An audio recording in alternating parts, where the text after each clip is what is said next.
নমস্কাৰ আৰু পুনৰবাৰ স্বাগতম জনাইছো মইনতি ভিডিঅ'লৈ। আশা কৰোঁ আপোনালোক সকলো ভালে আছে। আৰু আজি আমাৰ গাঁৱত মহিলাসকলে গাঁৱৰ নামঘৰত শ্ৰীকৃষ্ণ পাঁচেতি মহোৎসৱ, শ্ৰীকৃষ্ণৰ জন্মৰ 5 দিনৰ দিনা এই মহোৎসৱটো আয়োজন কৰে। আৰু ঐতিহ্যমণ্ডিত দৰঙৰ খটৰা সত্ৰতো যোৱাকালিৰ পৰা এই মহোৎসৱৰ আয়োজন কৰা হৈছে। আৰু সেই মৰ্মে আমাৰ গাঁৱৰ নামঘৰ ধাম মন্দিৰতো শ্ৰীকৃষ্ণৰ জন্মোৎসৱ উপলক্ষে মানে শ্ৰীকৃষ্ণৰ 5 দিনৰ দিনা যিটো উৎসৱ পতা হয় পাঁচেতি, সেই উৎসৱটিৰ সৰু সুৰাকৈ অনুষ্ঠিত কৰে। তাকে আৰু মহিলাসকলে লাড়ু এইবিলাক বনাব আৰু কি কৰে সেই আটাইখিনি বস্তু যিমানখিনি সম্ভৱ মই আপোনালোকক দেখুৱাবলৈ চেষ্টা কৰিম আৰু আপোনালোকে চাই থাকিব। মই ভিডিঅ' কৰিবলৈ যাওঁতে এজনী বাইদেৱে কয় লাগে আমাক দেখুৱাব আৰু এজনীয়ে কয় নালাগে। সেইটো কাৰণে লাগে নালগাকৈ আৰু নাৰিকল ৰুকা সেইখিনিকে দেখুৱাই দিছোঁ। আৰু ইফালে খিচিৰি দিব কাৰণে ৰঙালাও কাটি আছিলে, তাকে আৰু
আৰু পিতৃৰ নাম হৈছে বসুদেৱ।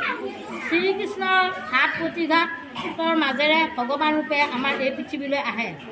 সেয়ে তেওঁৰ এই দিনটোত আমি সকলো ৰাইজে তেখেতৰ জন্ম উপলক্ষ বুলি আমি তেওঁৰ নাম স্মৰণ কৰি নাম কীৰ্তন প্ৰসংগ গোটেইখিনি কৰোঁ। আৰু সেই যি যুগত ভগৱান শ্ৰীকৃষ্ণ জন্ম পাইছিল তেখেতে যাতে আগলৈও আমাৰ সকলোকে তেখেতৰ হেৰি ৰূপে সকলোকে পৰিচালনা কৰি আমাৰ এই পৃথিৱী সকলোকে ভালে কুশলে ৰাখে। ইমানে। জয় শ্ৰীকৃষ্ণ, জয় শ্ৰীকৃষ্ণ, জয় শ্ৰীকৃষ্ণ।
এতিয়া কেইবছৰ হ'ল ইয়াতে আয়োজন কৰা আৰু মানে পাছেদি মহোৎসৱত কিহৰ কাৰণে আয়োজন কৰা হয় আমি আমাৰ পেহী এজনীৰ পৰা জানিব বিচাৰিছোঁ এই উৎসৱটিৰ বিষয়ে।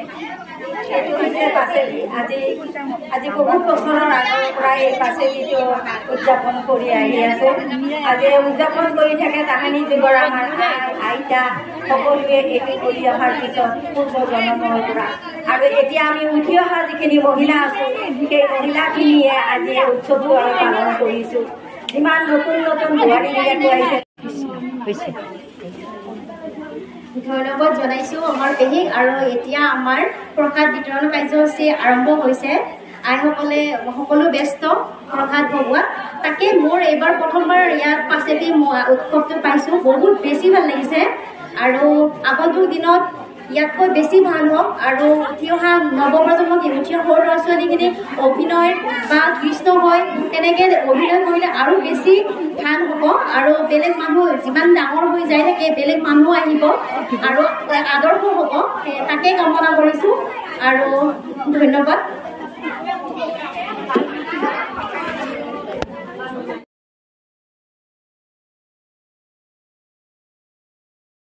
মই খৰাহি পালোঁ আৰু যথেষ্টখিনি ভাল লাগিছে তাত আৰু দধি মঠনাকে ধৰি গোটেইখিনি পুতনা ৰাক্ষসী পুতনাই মানে কেনেকৈ দুগ্ধপান কৰাইছিলে কৃষ্ণক এইবোৰ আটাইবোৰ দেখুওৱা গ'ল আৰু ভাল লাগিলে। আৰু নবোৱাৰীবিলাকক নতুনকৈ বিয়া হোৱাবিলাকক এনেকৈ মন্দিৰটো প্ৰদক্ষিণ কৰিব দিয়ে 5 বাৰকৈ আৰু তাত থকা লাড়ু বুট ফল মূল নৈবেদ্য যি হাতত উঠে সেইবোৰ দলিয়াই দিব লাগে আৰু আপোনালোকে দেখিবই পাব ভিডিঅ'টোত মই যিখিনি পাৰিছোঁ কৰিছোঁ আৰু আশা কৰিছোঁ ভিডিঅ'টো চাই ভাল পাব। আৰু মোৰো যিহেতু নতুন অভিজ্ঞতা মই পোৱা নাছিলোঁ এবাৰ প্ৰথমবাৰৰ বাবে পাইছোঁ তাকে। আৰু ভিডিঅ'টো চাই ভাল লাগিলে লাইক শ্বেয়াৰ কমেণ্ট কৰিব নাপাহৰিব আৰু আকৌ এটি নতুন ভিডিঅ'ৰ সৈতে আকৌ লগ পাম। ধন্যবাদ।